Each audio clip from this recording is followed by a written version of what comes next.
انا قلت لكم بيراميدز مش هيقع. قلت لكم بيراميدز نشوة الانتصار ووصوله للنهائي هيقع. وقلت لكم ان هو ان الفرق دي في الامتار الاخيره بتقع، عشان تصدقوني بس. وان شاء الله باذن الله، ان شاء الله باذن الله بدون مقاطعه الدوري اهلاوي السنه دي. خساره بيراميدز النهارده 3-2 من فاركو، ولسه ماتش الاهلي خالص اهو. كسب 5.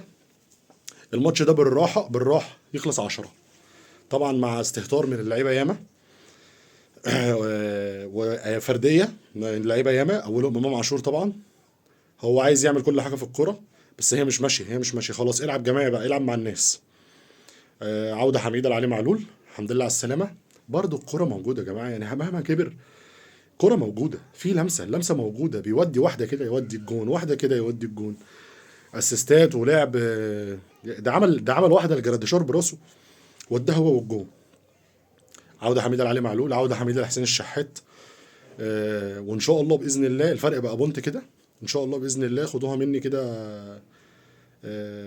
وما تراجعوش ورايا يعني. ان شاء الله ان شاء الله ان شاء الله بدون مقاطعة الدوري اهلاوي السنة دي. السلام عليكم.